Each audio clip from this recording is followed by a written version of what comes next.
Hello, Sherry Truler with Red Apple Auctions, and I'm going to be doing another Auction 101 video today, talking about naming of your special appeal.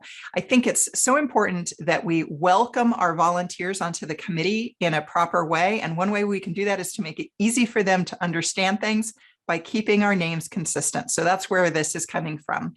I've always surprised when I hear different names. Oftentimes it's regional that we're using for the same thing. For instance, you might call it a bucket raffle. Some people call it a tricky tray. I hear that a lot up in New Jersey. Other people might call it a wingspan raffle because of the way that they sell their tickets. Oral auctions is what I've heard for live auction. Oral auction in Texas, I heard that. Live auction, sometimes people just refer to that as the auction. I think it's hilarious when I'm standing at the event and somebody walks up and says, "Oh, are you the live auctioneer?"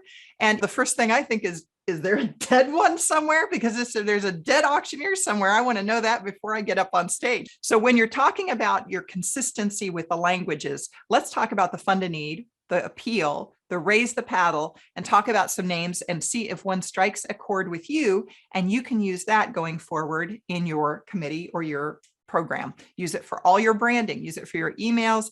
Everybody who's on stage refers to it that way and so forth. So here is some names. And these are some that I've jotted down over the years, and we'll see if anything sticks for you. Now, generically, I will often ask people, "Oh, are you conducting an appeal?" And sometimes people will say, "Oh, no, we're not doing an appeal." And then a few minutes later, as I'm talking to them, they'll be like, "Oh, well, yeah, we do a bid down." And I'm like, "Oh, they do an appeal. They just call it a bid down." So here's some of the names: paddle raise or raise the paddle. And that tends to be, I will say this, some people will call it a fund a need or a fund an item, fund a program, fund a scholar, fund a cause, fund a mission, fund the fight, or funda. One of my Wisconsin clients used to call it a funda. Oftentimes the fund a need might be more that it is specifically going towards funding a need. They're buying a bus with this. They're buying a supplies, a 3D printer. They're funding a new program with it. And so sometimes when it's a fund a need, there is a need every year that changes in order to be funded. And that number goes up and down. This year it's 20,000, next year it's 25, maybe one year it's 17,000, because it's trying to fund that item.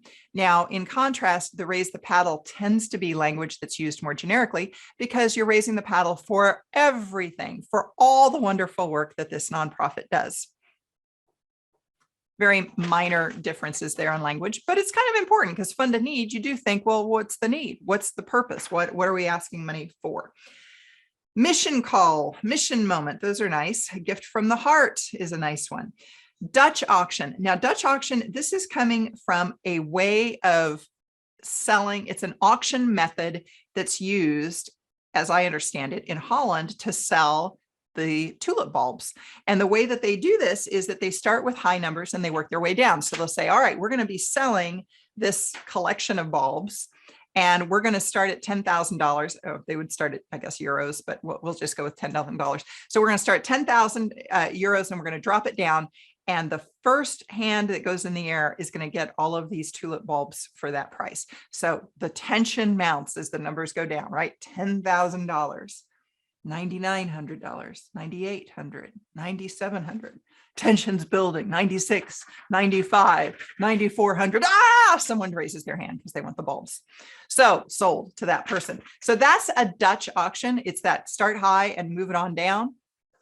So tied to that, and the reason that that's used sometimes for an appeal is because the best practice is to start by asking for larger numbers first and then work your way down to smaller increments. So you would start with $1,000 and then go to 500, we'll say, versus starting at 500 and going to 1,000. So that's where that comes from, is there's that tie over from the marketing auction style known as a Dutch auction. And tied to that, I've heard bid down, a bid down. So you have a bid down, which is like a Dutch auction. That's where that's coming from. And I've also heard the reverse auction because the numbers are going in reverse. Instead of going up, we're going down. So those are all kind of tied together because of the way that the appeal is run. That's how they chose their name. What else do we have? We have call to action. We have challenge grant, the challenge, the ask, the love offering, the love gift, like the love boat, but the love gift. Paddles up, bid cards up, bash cash, lightning round auction. Sometimes people use a campaign name. Everybody wins. One of my clients here in DC does that. Everybody wins. Share the night.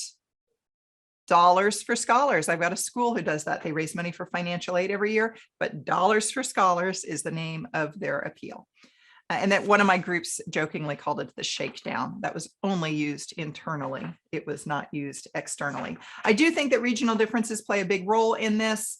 What people call it in New Jersey is different. What they call it in Texas is different. What they call it in Wisconsin and so forth, and California and all of that. So some of that is regional differences in how things are named. Again, my big thing, just keep it consistent. Make sure that you use it correctly in your branding, your email blasts, who's on stage is saying the same thing.